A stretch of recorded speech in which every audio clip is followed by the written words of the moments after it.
అందరికీ శనార్థులు. మార్నింగ్ ముచ్చట్లకి మీ అందరికీ స్వాగతం. ఇక ఇవాళ పొద్దుగాల సడన్గా వాన పడ్డది. ఉతికిన బట్టలన్నీ బయట ఆరేసిన. ఏడ తడిచిపోతాయో అని ఉరుక్కుంటా పోయి ఇక బట్టలన్నీ తీద్దామని పోయినా. కానీ ఆ తుంపర్ల కాడ నిలబడితే ఎంత మంచిగా అనిపించిందో తెలుసా. చిన్నగున్నప్పుడు జర్రంత వాన పడంగానే గట్ల పోయి ఆడుకునేటోళ్ళం. కాగితం పడవలు చేసి ఇక కాలువలల్లో ఇడిచేటోళ్ళం. ఇక రోజులన్నీ యాదకొచ్చినాయి నాకైతే.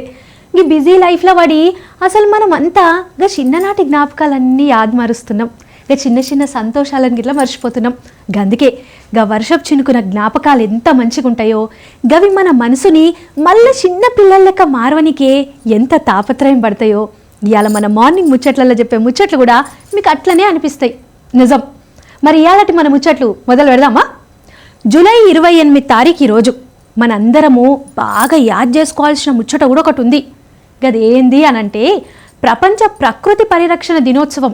మన చుట్టూ ఉన్న పర్యావరణాన్ని, గాలిని, నీళ్ళని, మన భూతల్లిని మనము బాగా యాద్తోని కాపాడుకోవాల్సిన రోజు అన్నట్టు. చచ్చిపోతున్న అడవులు, అంతరించిపోతున్న చెట్లు గవన్నిటినీ కాపాడుకోవాల్సినటువంటి పని మనదే కదా. అంతేనా, అరుదైన పక్షులు, జంతువులను కాపాడుకోవాల్సిన అవసరం కూడా చానుంది. ఇవన్నీ చెప్పనీకనే ఈ రోజుని ప్రత్యేకంగా పెట్టుకున్నామన్నట్టు. ఇప్పటికైనా కళ్ళు తెరవాలి, ప్రకృతిని కాపాడుకోవాలి. గీయాలనే ఊర్లల్లా, ఇండ్లల్లా పచ్చటి చెట్లను నాటుకునే ప్రయత్నం చేయాలి. అంటే చెట్లు నాటి ఇడిచేసుడు కాదు, యాత్తోని పెంచాలి, జాగ్రత్త తీసుకోవాలి, బాధ్యత గిట్ల తీసుకోవాలి. గదన్నమాట సంగతి.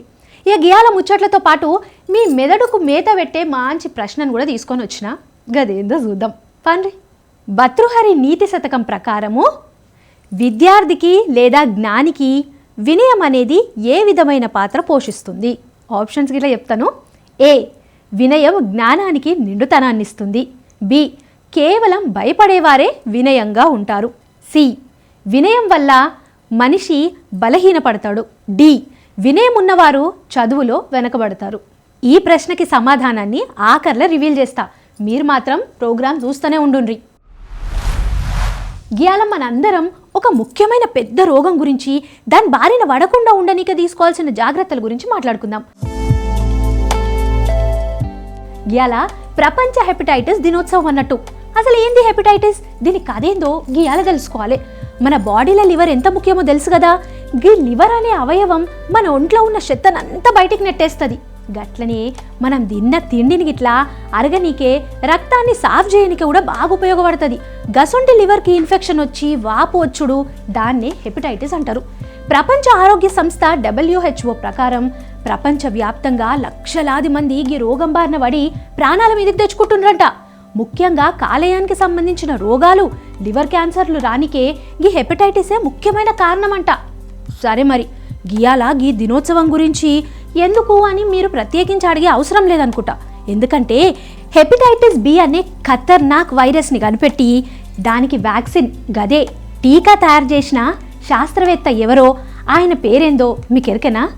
ఆయన పేరు బరూచ్ బ్లెంబెర్గ్. ఆయనకు నోబెల్ బహుమతి కూడా వచ్చింది.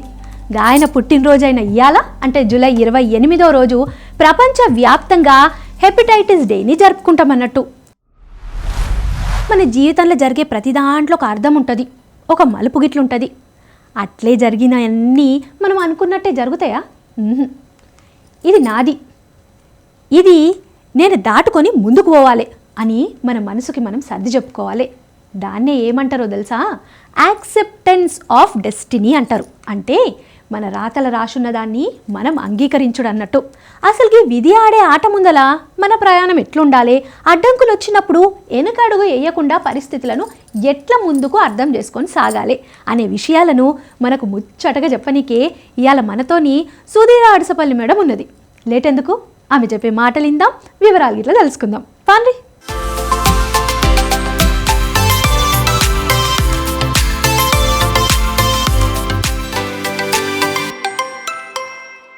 అందరికీ నమస్తే అండి. ఈరోజు మనం మాట్లాడబోయే topic acceptance of destiny. Destiny అంటే ఏంటండి? విధి. విధిని మనం అంగీకరించాలి. విధిని అంగీకరించడం అంటే ఏంటండి? కొన్ని సిచ్యువేషన్స్ మన చేతుల్లో ఉండవు. అలాంటి సిచ్యువేషన్స్ మనకి లైఫ్లో వస్తే వాటిని మనం యాక్సెప్ట్ చేసి ముందుకెళ్ళాలి.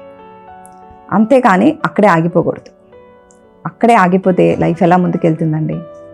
సో ఆ సిచ్యువేషన్స్ని మనం యాక్సెప్ట్ చేసి ముందుకెళ్ళడాన్ని ఏమంటారు? విధిని అంగీకరించడం అంటారు. ఎందుకు యాక్సెప్ట్ చేయాలి? ఇప్పుడు ఒక సిచ్యువేషన్ నేను హర్ట్ చేసింది, అక్కడే ఆగిపోయాం అనుకోండి, దాని గురించే ఎక్కువ బాధపడుతూ ఉన్నాం అనుకోండి, దానివల్ల మనకేమవుతుందండి? మన మెంటల్ పీస్ పోతుంది, డిప్రెషన్కి వెళ్తాము, స్ట్రెస్ ఎక్కువైపోతుంది. ఇవన్నీ మనకు అవసరం లేదు కదా. కాబట్టి మనం ఏం చేయాలి? దానిలో నుంచి ఎంత తొందరగా బయటికి వస్తే అంత మంచిది. తొందరగా బయటకు రావాలి ఎలా? దాన్ని వదిలేయాలి. దాన్ని వదిలేసి ముందుకు సాగాలి. దాని గురించి నువ్వు ఆలోచిస్తూ నీ రెస్ట్ ఆఫ్ ద లైఫ్ని పాడు చేసుకోకూడదు. రెస్ట్ ఆఫ్ ద లైఫ్ని మనం చెయ్యాలి అనుకున్నప్పుడు దానికి తగ్గ డెసిషన్స్ నువ్వు తీసుకోవాలంటే ఫస్ట్ దాన్ని మెంటల్గా ఫ్రీ అవ్వాలి. నువ్వు మెంటల్గా ఫ్రీ అయితే కానీ దాని గురించి ఆలోచించలేవు. ఎప్పుడైతే ఆ స్ట్రెస్ నీ మైండ్లో ఉంటుందో నువ్వు డెసిషన్స్ కూడా కరెక్ట్గా తీసుకోలేవు. కాబట్టి దాని నుంచి ఫ్రీ అయిపోయి బయటికి వచ్చి మంచి డెసిషన్స్ తీసుకొని నీ లైఫ్ని అందంగా మార్చుకోవాలి. ఆ ఎన్విరాన్మెంట్ నుంచి నువ్వు న్యూ ఎన్విరాన్మెంట్ క్రియేట్ చేసుకున్నావు కదా. ఎప్పుడైతే నువ్వు న్యూ ఎన్విరాన్మెంట్ క్రియేట్ చేసుకున్నావో అక్కడ మళ్ళీ మీకు కొత్త పరిచయాలు, కొత్త బంధాలు ఇవన్నీ వస్తాయి.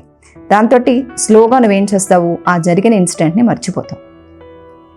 కాబట్టి ఏ విషయం జరిగినా దాని దగ్గరే ఆగిపోకుండా ఫార్వర్డ్ స్టెప్స్ తీసుకొని ముందుకెళ్ళాలి. దీన్ని ఏమంటారండి? విధిని అంగీకరించడం అంటారు. దీన్ని యాక్సెప్ట్ చేయడం అనేది చాలా ముఖ్యం. దీనికి కొన్ని ఎగ్జాంపుల్స్ చెప్తాను నేను. కొంతమంది మహనీయుల గురించి మాట్లాడుకుందాం. మనందరికీ బాగా తెలుసు శ్రీరామచంద్రుడు. శ్రీరామచంద్రుడు ఆదర్శవంతుడు. ఎలా ఆదర్శవంతుడు? ఏ సిచ్యువేషన్స్లో ఆయన విధిని యాక్సెప్ట్ చేశారు మనం చూద్దాం. శ్రీరామచంద్రుడికి పట్టాభిషేకం చేయాలని దశరథ మహారాజు నిర్ణయించారు. అప్పుడు కైకేయ గారు వెళ్ళి దశరథ మహారాజుని వరాలు అడుగుతారు. ఏమని అడుగుతారు? పట్టాభిషేకం భరతుడికి చేయాలి అని అడుగుతారు. రాములు వారు 14 సంవత్సరాలు వనవాసం వెళ్ళాలని చెప్తుంది.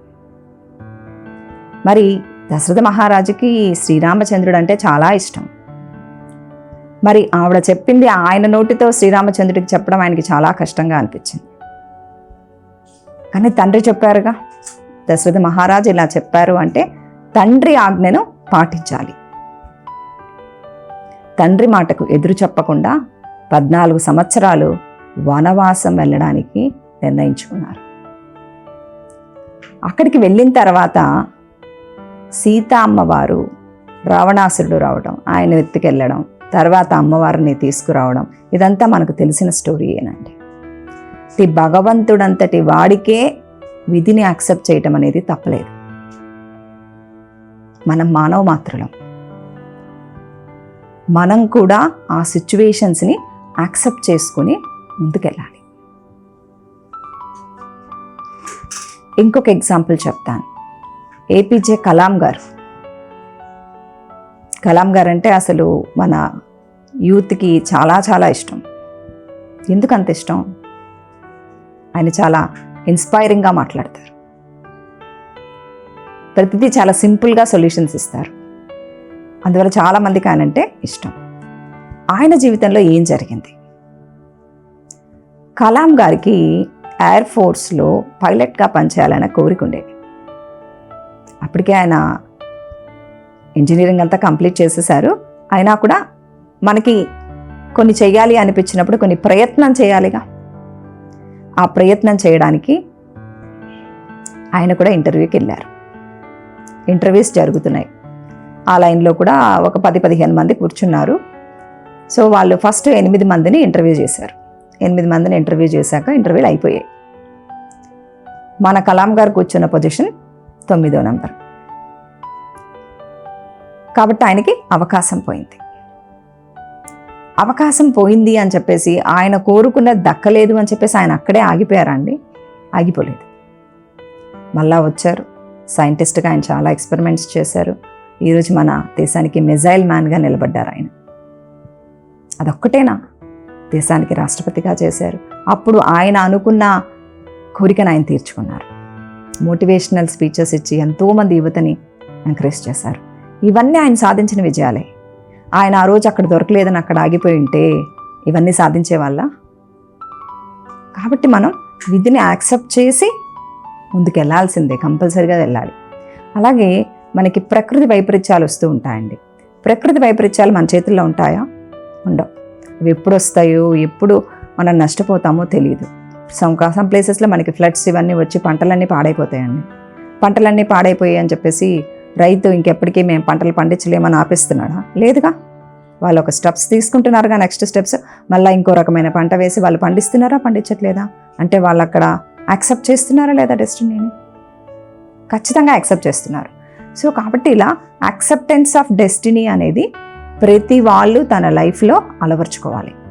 అలవర్చుకోవడం అనేది చాలా చాలా ముఖ్యం. ఎందుకు? లైఫ్ ఎప్పుడు మన చేతుల్లో లేదండి. కొన్ని సిచ్యువేషన్స్ మన చేతుల్లో ఉండనప్పుడు మనం వాటిని ప్రశాంతంగా యాక్సెప్ట్ చేయాలి. ప్రశాంతంగా యాక్సెప్ట్ చేసి రెస్ట్ ఆఫ్ ద లైఫ్ని పాడు చేసుకోకుండా అడుగు పెట్టాలి. అప్పుడు మన జీవితం అందంగా మారుతుంది. సో అందరికీ ఏం చెప్తున్నానంటే, డెస్టినీ, విధిని యాక్సెప్ట్ చేయండి. చేసి జీవితంలో ముందుకు వెళ్ళి ఎన్నో విజయాల్ని సాధించండి.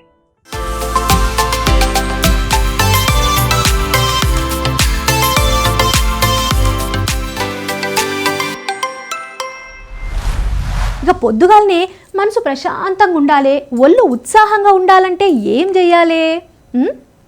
ఇంకేంది, ప్రాణాయామం చేయాలి. ప్రాణాయామం అంటే ఏందో చాలా కష్టం అని అనుకుంటురులే. నిజమే, తెలియనంతవరకు కష్టమే. కానీ తెలుసుకుంటే, ఓపిక కొంచెం పెంచుకుంటే ఆసాన్గా చేయొచ్చు, ఆరోగ్యంగా కూడా ఉండొచ్చు. అది సంగతి. కానీ క్రమం తప్పకుండా ప్రాక్టీస్ చేస్తేనే శరీరము మానసిక ఆరోగ్యంకి చాలా మంచి జరుగుతుందట.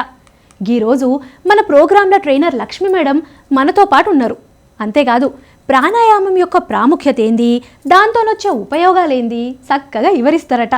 మరి ఇంకెందుకు లేటు, తెలుసుకుందాం పాండ్రి. నమస్తే, నా పేరు లక్ష్మి. నేను బోధి స్కూల్ ఆఫ్ యోగాలో ట్రైనర్గా చేస్తున్నాను. సో ఇవాళ మనం బ్రీదింగ్ ప్రాక్టీస్ చేయబోతున్నాము. సో చాలామంది ఏంటంటే ప్రాణాయామ యొక్క బెనిఫిట్స్ కావచ్చు, ప్రాణాయామ యొక్క ఇంపార్టెన్స్ కావచ్చు చాలామందికి తెలియదు. కానీ ప్రాణాయామ రెగ్యులర్గా ప్రాక్టీస్ చేసుకుంటే కనుక మనకి చాలా రకాలైన బెనిఫిట్స్, బోత్ మెంటల్గా అలాగే ఫిజికల్గా కూడా చాలా రకాలైన బెనిఫిట్స్ మీరు చూస్తారు. స్ట్రెస్ కావచ్చు, బాడీలో డిస్కంఫర్ట్స్ కావచ్చు, మీరు రెస్పిరేటరీ ప్రాబ్లమ్స్ కావచ్చు, అలాగే డైజెషన్ రిలేటెడ్ ఇష్యూస్ కావచ్చు, జాయింట్ ప్రాబ్లమ్స్ కావచ్చు, ఎలాంటి ప్రాబ్లం అయినా కూడా బ్రెత్తో కనెక్షన్ అయి ఉంటుంది. సో మీరు బ్రెత్ మీద వర్కౌట్ చేస్తే కనుక ఈవెన్చువల్గా చాలా రకాలైన ట్రాన్స్ఫర్మేషన్స్ మీ బాడీలో మీరు చూస్తారు. సో ఇవాళ మనం సెషన్లో బ్రీదింగ్ ప్రాక్టీసెస్, మీరు టెంపరేచర్ పెంచడానికి అలాగే బాడీని మైండ్ని రెండింటిని కూడా కామ్ చేయడానికి కొన్ని ప్రాణాయామ సీక్వెన్సెస్ అనేది ఇప్పుడు ప్రాక్టీస్ చేయబోతున్నాం. నెక్స్ట్ 10 నిమిషాలు మీరు ఏదైతే ప్రాణాయామ ప్రాక్టీస్ చేస్తున్నామో ఇది రెగ్యులర్గా ఒక 10 మినిట్స్ స్పెండ్ చేసి ప్రాక్టీస్ చేస్తే కనుక మీరు కొన్ని రోజుల్లోనే చాలా రకాలైన చేంజెస్ మీ బాడీలో చూస్తుంటారు. ప్రాణాయామ ప్రాక్టీస్ చేయడానికి ముందు కొంచెం జాయింట్ రిలేటెడ్ ప్రాక్టీసెస్ అండ్ కొన్ని స్ట్రెచెస్ చేసి మనం ప్రాణాయామ స్టార్ట్ చేద్దాం. సో ఫస్ట్ మీరు సిట్టింగ్ పొజిషన్లోంచి 2 లెగ్స్ని ముందుకు స్ట్రెచ్ చేయాలి.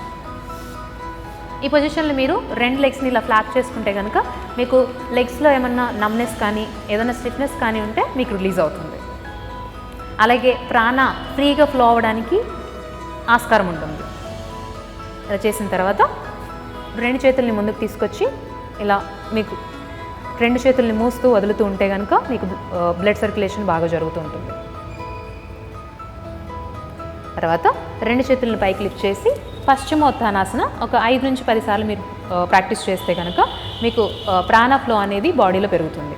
నా గాలి వదులుతూ మీరు మెల్లిగా ముందుకు వంగాలి. గాలి పీల్చుకుంటూ బాడీని పైకి తీసుకురావాలి. గాలి వదులుతూ ముందుకు వంగాలి. గాలి పీల్చుకుంటూ పైకి రావాలి. ఇలా ఒక 5 నుంచి 10 సార్లు మీరు ప్రాక్టీస్ చేసుకుంటే కనుక మీకు బ్యాక్ అంతా కూడా స్ట్రెచ్ అవుతుంది. అలాగే బాడీ మీకు కంఫర్ట్గా కూర్చోవడానికి ప్రాణాయామ ప్రాక్టీస్ చేయడానికి సహకరిస్తుంది. గాలి పీల్చుకుంటూ పైకి, గాలి వదులుతూ ముందుకి. ఇలా 5-10 సార్లు చేసిన తర్వాత 2 చేతులను ముందుకు స్ట్రెచ్ చేసి బూనమనాసన, మీకు బాడీ ట్విస్ట్ అవుతూ స్పైన్కి ఫ్లెక్సిబిలిటీ వస్తుంది. అలాగే కూర్చొని ప్రాణాయామ ప్రాక్టీస్ చేయడానికి మీకు కంఫర్ట్ వస్తుంది. గాలి వదులుతూ సైడ్కి తిరిగి నెమ్మదిగా బెండ్ చేసి హెడ్ని కిందికి తీసుకెళ్ళాలి. అలాగే శ్వాస తీసుకుంటూ పైకి రావాలి. శ్వాస వదులుతూ లెఫ్ట్ సైడ్కి బెండ్ చేయాలి. శ్వాస పీల్చుకుంటూ ముందుకు రావాలి. శ్వాస వదులుతూ రైట్. శ్వాస పీల్చుకుంటూ ముందుకి. శ్వాస వదులుతూ లెఫ్ట్. శ్వాస పీల్చుకుంటూ ముందుకి. ఇలా ఒక 5-10 సార్లు చేసిన తర్వాత మీరు నెమ్మదిగా సెంటర్లోకి వచ్చి రిలాక్స్ అవ్వచ్చు. ఇలా చేసిన తర్వాత మీకు బ్యాక్ని మసాజ్ చేయడం కోసం, అలాగే బాడీ అంతా కూడా రక్త ప్రసరణ జరగడం కోసం పవనముక్తాసన ముందుకి వెనక్కి రోల్ చేయాలన్నమాట. ఇలా చేయడం కోసం ఇలా 2 లెగ్ని ముందుకు తీసుకొచ్చి మీరు హగ్ చేసుకుంటే ఎలాగా ఉంటుందో అలాగా మీరు 2 చేతులతో మీ కాళ్ళని పట్టుకొని ముందుకి వెనక్కి రోల్ చేయండి. గాలి వదులుతూ వెనక్కి, గాలి పీల్చుకుంటూ పైకి, గాలి వదులుతూ వెనక్కి, గాలి పీల్చుకుంటూ పైకి. ఇలా ప్రాక్టీస్ చేసిన తర్వాత 2 లెగ్స్ని ముందుకు స్ట్రెచ్ చేసి రిలాక్స్ అవ్వాలి. ఈ పొజిషన్ నుంచి మీరు సుఖాసనకు వచ్చిన తర్వాత మీ 2 చేతుల్ని ఇలా విదిలిస్తూ ఉంటే కనుక పైకి కిందికి గాలి బాగా పీల్చుకుంటూ పైకి కిందికి రిలీజ్ చేస్తే కనుక బాడీ అంతా కూడా మీకు ప్రాణ సర్క్యులేషన్ అనేది జరుగుతుంది.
కిందికి.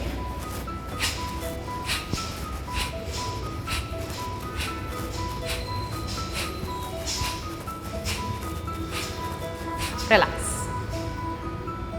ఇలా 3 రౌండ్లు బస్రిక అయిన తర్వాత మీరు బ్రెత్ని స్టెబిలైజ్ చేసుకుంటూ ఉండాలి. నెమ్మదిగా గాలి పీల్చుకుంటూ నెమ్మదిగా గాలి వదులుతూ ఉండండి.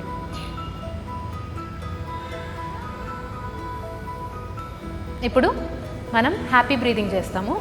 ఈ బ్రీదింగ్ ఏంటంటే మీకు లంగ్ కెపాసిటీ పెంచుతుంది, అలాగే ఆక్సిజన్ లెవెల్స్ బాడీలో పెరుగుతుంటాయి.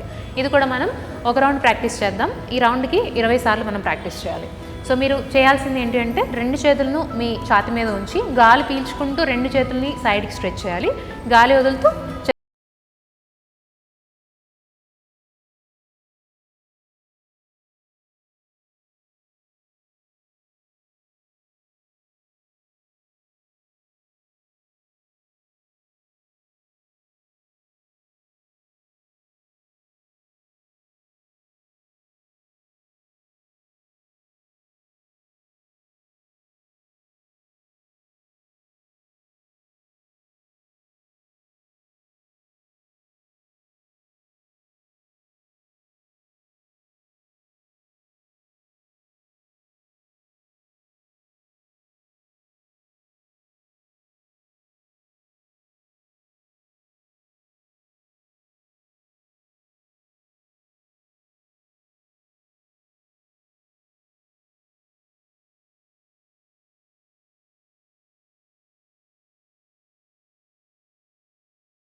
ఉండడం వల్ల మీరు హమ్మింగ్ బీ సౌండ్ చేస్తూ ఉన్నప్పుడు అది మీ బ్రెయిన్లో రెజొనేట్ అవుతూ ఉంటుంది.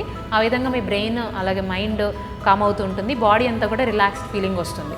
ఇలా మనం ఒక 10 సార్లు హమ్మింగ్ బీ సౌండ్ చేద్దాం. సో ఇది చేయడానికి ముందు గాలి పీల్చుకొని గాలి వదిలినప్పుడు మీరు హమ్మింగ్ బీ సౌండ్ చేయాలి. సో థమ్ ఫింగర్స్ తోటి ఇయర్స్ క్లోజ్ చేసుకొని రిమైనింగ్ ఫింగర్స్ అన్నీ హెడ్ మీద పెట్టుకోండి. ఇలా పెట్టుకున్న తర్వాత గాలి ఎక్కువగా తీసుకొని గాలి వదులుతూ సౌండ్ చేయాలి.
రెండు చేతులు రిలాక్స్ చేయండి. బాడీ మైండ్ అంతా కూడా కామ్ అయిపోయింది. మీరు అబ్జర్వ్ చేస్తూ గాలిని మెల్లిగా తీసుకుంటూ ఉండండి, అలాగే నెమ్మదిగా వదులుతూ ఉండండి.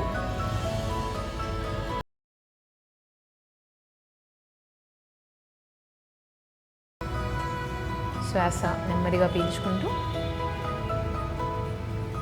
నెమ్మదిగా వదలండి.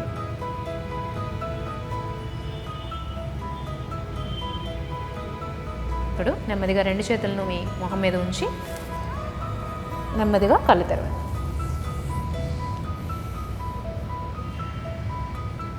ఇదండి పవర్ ఆఫ్ బ్రెత్. ఈ ప్రాణాయామాలని మీరు రెగ్యులర్గా ప్రాక్టీస్ చేసుకుంటే కనుక ఒక్క 10 నిమిషాలు మీకు చాలా రిలీఫ్ వస్తుంది, అలాగే బాడీ అంతా కూడా ఎనర్జెటిక్గా ఉంటుంది, రోజంతా కూడా మీరు చాలా ఉత్సాహంగా పనిచేయగలుగుతారు. సో ఈ ప్రాణాయామాన్ని మీ రోజువారీగా ప్రాక్టీస్ చేసుకుంటూ ఉండండి, చాలా రకాలైన చేంజెస్ మీ బాడీలో చూస్తూ ఉండండి. ఇదండి ఈరోజు యోగా సెషన్. మళ్ళీ ఇంకొక సెషన్లో మళ్ళీ కలుద్దాం. ఇక ఒళ్ళు నొప్పులు వస్తే డాక్టర్ దగ్గరికి పోతాం, అల్సర్ ఉంటే విటమిన్ టాబ్లెట్లు మింగుతాం, చర్మం మెరవాలంటే క్రీములు పూస్తాం అని చెప్పేదేమన్నా ఉన్నదనుకో, ఇక మీరు పోయి హాస్పిటల్ మెట్లెక్కుడే గంతే. అందుకే రోజువారీ అలవాట్లు జర మార్చుకోవాలి, అప్పుడు రోగాలు మన దరిదాపులకు కూడా రావు. ఇవన్నీ రాకుండా ఉండనీకే కొత్త మెడిసిన్ ఏమన్నా అమ్ముతుర్రా ఇల్లు అని మీరు అనుకోవచ్చు, కానీ కాదు. ఒంటిల్లే ఒక పెద్ద ఆసుపత్రి. ఒకప్పుడు మన వాళ్ళందరూ గట్ల బతికిన వాళ్ళే. మన వంట గిన్నెలే పెద్ద ల్యాబొరేటరీలు. ఈరోజు మన పొట్టల వాడే ఒక మ్యాజిక్ చేసే మంచి సూపర్ డూపర్ నాష్టా మీకోసం పట్టుకొచ్చిన పంచరత్న కిచిడి. ఒక్క ముద్ద తింటే చాలు ఒంట్లో ఉన్న శరీరంలో ఉన్న అదే బలం రాకెట్ లెక్క దాంతో దూసుకొని పోతారు అన్నట్టు. మరి ఈ నాష్టా ఎట్లా తయారు చేస్తారో చూద్దాం పండ్రి. హలో నమస్తే, వెల్కమ్ టు స్మార్ట్ బ్రేక్ఫాస్ట్. ఈ రోజు మనం సీనియర్ ఫుడ్ ఎక్స్పర్ట్ వనమాల వర్ధన్ గారితో ఉన్నాం. హలో మ్యామ్, నమస్తే. నమస్తే, ఎలా ఉన్నారు? బాగున్నాను అనిత, నువ్వు ఎలా ఉన్నావు? చాలా బాగున్నాను మ్యామ్. సో ఈ రోజు మన ఆడియన్స్ కోసం ఏ రెసిపీ చేయబోతున్నారు? పంచరత్న కిచడి. పంచరతన్ కిచడి పేరు వెరైటీగా ఉంది, మేబీ టేస్ట్ కూడా వెరైటీగా ఉండొచ్చు. సో పంచరతన్ కిచడికి కావలసిన పదార్థాలు ఏంటో చూద్దాం. నానబెట్టిన బియ్యం, నానబెట్టిన మిక్స్డ్ దాల్, హోల్ గరం మసాలా, ఉల్లిపాయ ముక్కలు, పసుపు, పచ్చిమిర్చి, అల్లం, ఉప్పు, నెయ్యి, జీలకర్ర, కొత్తిమీర, కరివేపాకు, పుదీనా, జీడిపప్పు. ఇప్పుడు తయారీ విధానం చూద్దాం. పంచరత్న కిచడి అంటే పంచరత్న అంటే 5 టైప్స్ ఆఫ్ దాల్. అంటే దీంట్లో మినపప్పు, పెసరపప్పు, పెసళ్ళు, అలాగే పొట్టు మైసూర్ దాల్ అంటారు కదా, మసూర్ దాల్, మసూర్ పప్పు, కందిపప్పు, శనగపప్పు. కొంచెం ఎక్కువ అయినా పర్వాలేదు, కానీ మినిమం ఒక 5 రకాలు ఉండాలి. నానపెట్టుకోవాలి ఒక 2-3 అవర్స్. తర్వాత బియ్యం కూడా నానపెట్టుకోవాలి. ఏంటంటే ఇది అన్ని ఒక కప్పు అవుతే బియ్యం ఒక కప్పు తీసుకుంటే పప్పులు అన్నీ కలిపిన ఒక కప్పు లేకపోతే కొంచెం తక్కువ అయినా తీసుకోవచ్చు. ప్రెషర్ కుక్కర్ సో ఓన్లీ కుక్కర్లోనే చేయాలా? ఎందుకంటే లేదు, టైం ఎక్కువ అవుతుంది. కుక్కర్లో అయితే బాగుంటుంది, మంచిగా మెత్తగా ఉడుకుతుంది. కిచిడి అంటే కొంచెం సాఫ్ట్గానే ఉండాలి కదా, అందువల్ల. ఓకే, సో ఫస్ట్ కొంచెం నూనె వేసుకోవాలి. ఓకే, అలాగే కొంచెం నెయ్యి కూడా. ఓకే,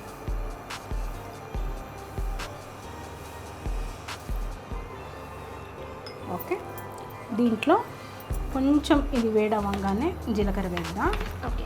సో జనరల్గా మనం అంటే నెయ్యి వాడుతున్నాం, నూనె వాడుతున్నాం, ఏదైనా ఒక ఇంగ్రీడియంట్తో చేయలేదు? నెయ్యితో కూడా చేయవచ్చు మొత్తానికి, కానీ నెయ్యితో నూనెతో కాకుండా నెయ్యి కొంచెం లేకపోతే 50-50 వాడాలి. ఓకే, కొంచెం నూనె వేసినా కొంచెమైనా నెయ్యి కూడా వేసేలాగా చూసుకోవాలి. ఓకే.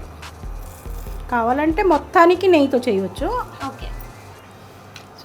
ఆయిల్ వేడైన తర్వాత అందులో జీలకర్ర వేయాలి, తర్వాత ఆనియన్స్, ఒక ఉల్లిపాయ తరిగిన ఉల్లిపాయ.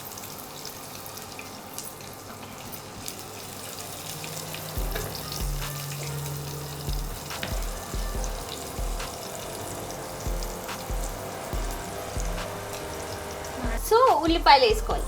ఉల్లిపాయల తర్వాత దాల్ అంతా మిక్స్ చేయాలి. మిక్స్డ్ నానబెట్టిన పప్పులు 2-3 అవర్స్ నానబెట్టి సరిపోతుంది. అలాగే దీంట్లో కొన్ని హోల్ గరం మసాలాలు కూడా వేసుకుందాం. కొన్ని యాలకులు, ఒక దాల్చిని, ఒకటి లవంగ, చాలన్నమాట. ఓకే, ఇదొకటి, ఈ పువ్వు ఒకటి వేద్దాం. సో ఇది కొంచెం మనకి ఫ్రై అవుతున్నప్పుడు ఈ నానబెట్టిన బియ్యం. ఓకే, సో 2-3 అవర్స్ ముందు నానబెడితే సరే.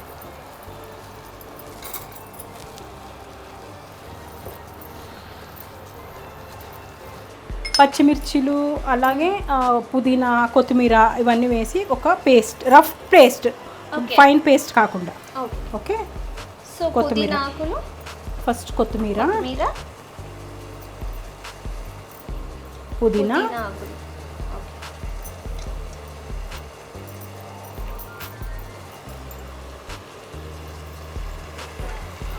పచ్చిమిర్చిలు,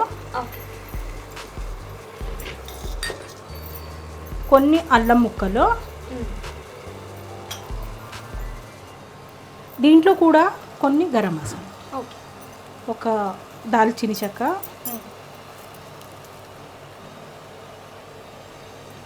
లవంగాలు, యాలకు. ఓకే, ఇవి కూడా వేసుకుంటూ మనం కొంచెం ఫస్ట్ అలాగనే యాజ్ ఇట్ ఈస్గా క్రష్ చేసుకుందాం. ఓకే,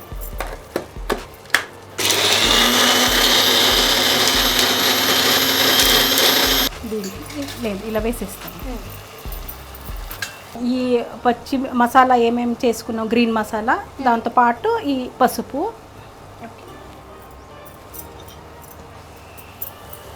ఒకసారి మిక్స్ చేసి ఉప్పు కూడా వేసేసి ఒక 3-4 విజిల్ రావాలన్నమాట. ఓకే, మూత పెట్టేసి మనం చక్కగా ఉడికించుకో.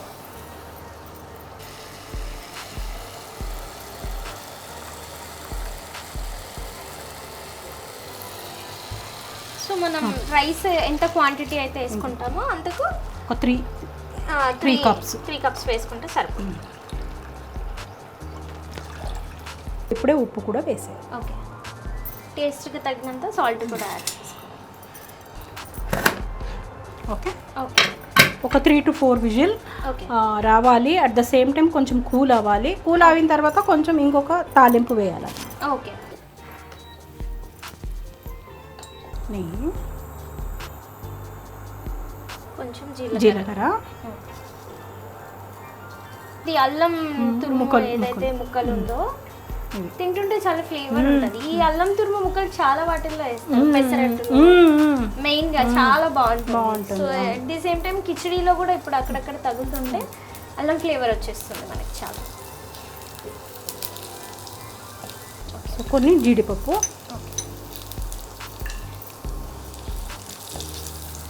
కరివేపాకు.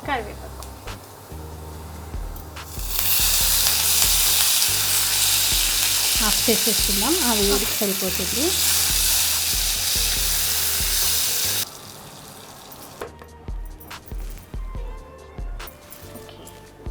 ఓకే, చూసారా?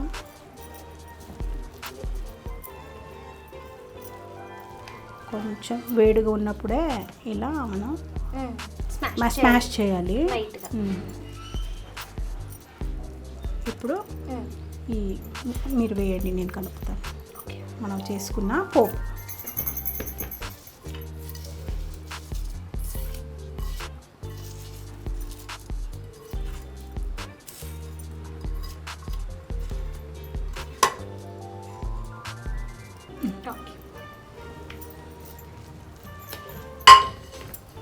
దీన్ని కూడా కొంచెం చక్కగా కలిపేసుకొని ఇప్పుడు డిష్ అవుట్ చేద్దాం.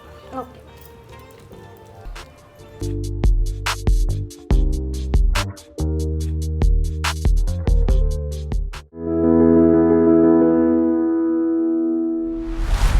ఇయాల్టి మన తెలంగాణ చరిత్ర ముచ్చట గురించి కూడా తెలుసుకోవాలి. మన తెలంగాణ చరిత్ర విషయానికి వస్తే ఉత్తగనే ఈ చరిత్ర ఏం పుట్టలే. శతాబ్దాల నిశ్శబ్దాన్ని చీల్చుకుంటా చరిత్ర మనతో మాట్లాడింది. అటువంటి ఒక పవిత్రమైన గడ్డ గురించే ఇప్పుడు మనం మాట్లాడుకోబోతున్నాం. గదే కీసరగుట్ట. ఇక ఇది మేడ్చల్ మల్కాజ్గిరి జిల్లా పరిధిలో ఉన్నది. కీసరగుట్ట అంటే మనందరికీ తెలిసింది శివాలయం మాత్రమే కదా. కానీ అదొక్కటే కాదు, ఒక సజీవ చరిత్ర గ్రంథం. పురావస్తు శాఖలల్లా అక్కడ తవ్వకాలు జరిపితేనంట కళ్ళు బయర్లుగా అమ్మేటువంటి నిజాలు బయటపడ్డాయంట. గానాటి పాతకోట గోడలు, నీళ్లు దాచుకునే తొట్టెలు, అట్లనే ఇటుకలతో కట్టిన రాతి దేవాలయాలు ఇవన్నీ బయటపడ్డాయంట. మరి వీటి గురించి చెప్పనికే archaeology department deputy director Nagaraj sir మనతో ఉన్నారు. ఇంకా లోతుగా వివరిస్తాడంట. గవేందో గిట్లా చూద్దాం పండ్రి.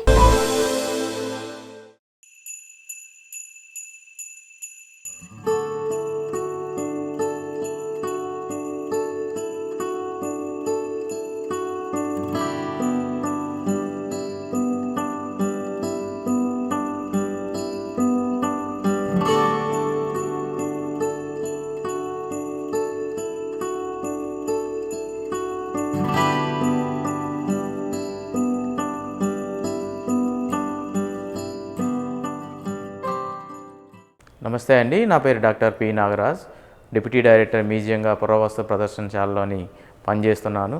ఈ యొక్క పురావస్తు ప్రదర్శనశాల ఆధ్వర్యంలోని డిపార్ట్మెంట్ ఆధ్వర్యంలోని అనేకమైన ప్రాంతాల్లోని 1950 నుంచి 1941 నుంచి అనేకమైన ప్రదేశాల్లోని త్రవ్వకాలను చేపట్టడం జరిగింది. ఎక్స్కవేషన్స్ కండక్ట్ చేయడం జరిగింది.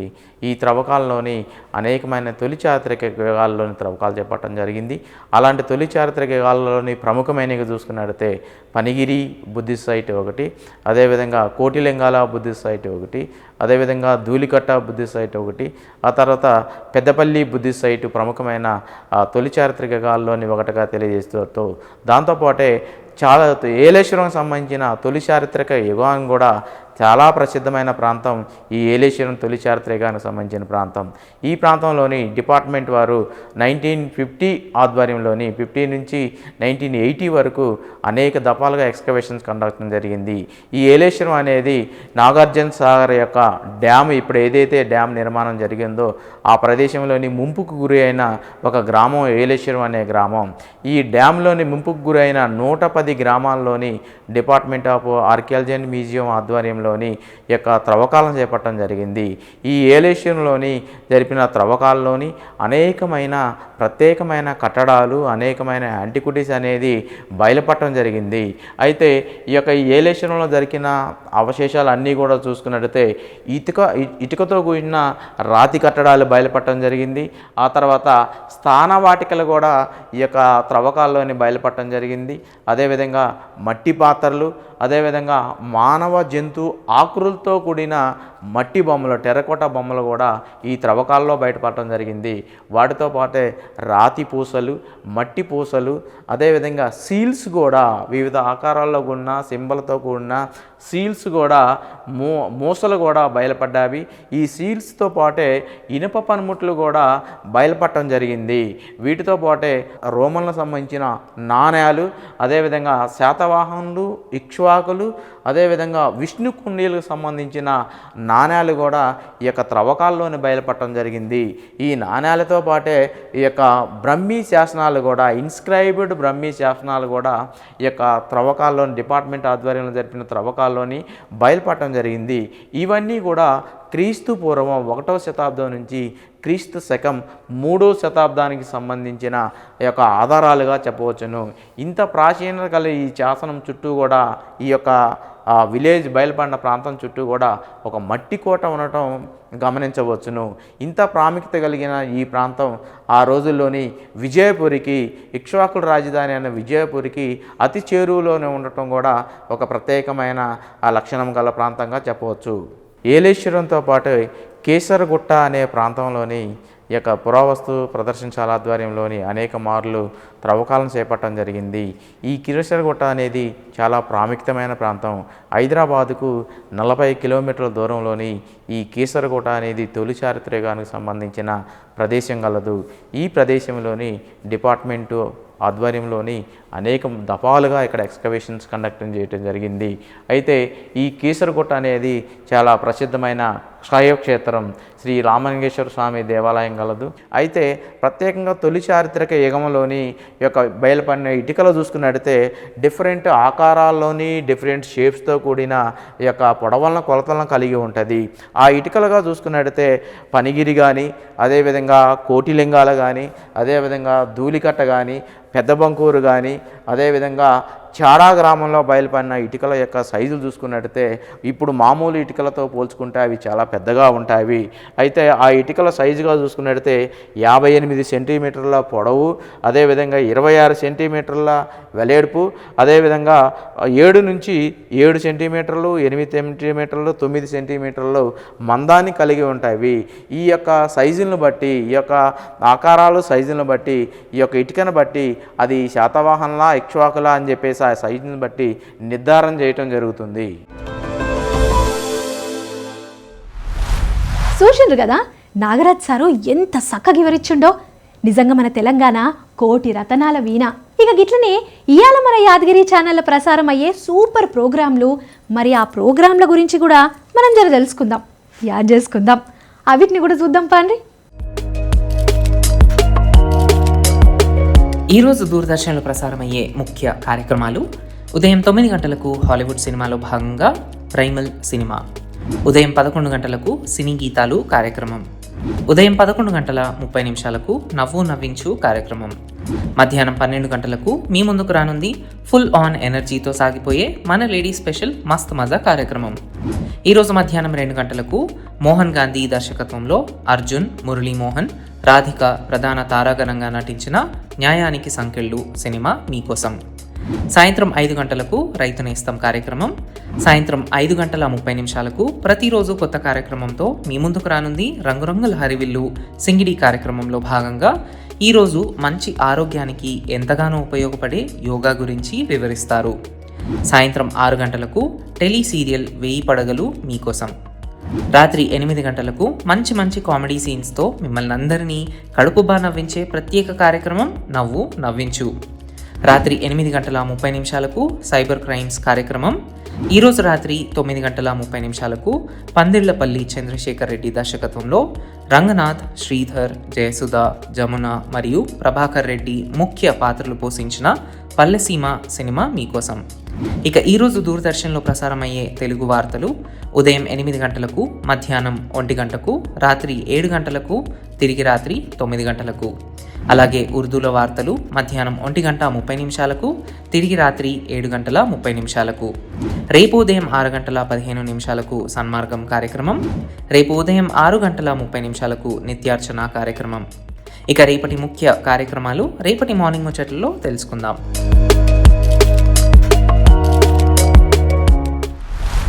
ఇప్పటిదాకా అంటే మన ప్రోగ్రామ్ స్టార్టింగ్లో అన్నట్టు మిమ్మల్ని ఒక ప్రశ్న అడిగిన కదా, భర్తృహరి నీతి శతకం ప్రకారం విద్యార్థికి లేదా జ్ఞానికి వినయం అనేది ఏ విధమైన పాత్ర పోషిస్తుంది అని. సరైన సమాధానం ఏ. వినయం జ్ఞానానికి నిండుతనాన్ని ఇస్తుంది. ఇక నేను తీసుకొచ్చిన ముచ్చట్లన్నీ మంచిగా ఉన్నాయి కదా. ఇక మా మార్నింగ్ ముచ్చట్ల ప్రోగ్రాం గురించి మీ సలహాలు సూచనలు ఏవైనా మాకు మెయిల్ చేయొచ్చు.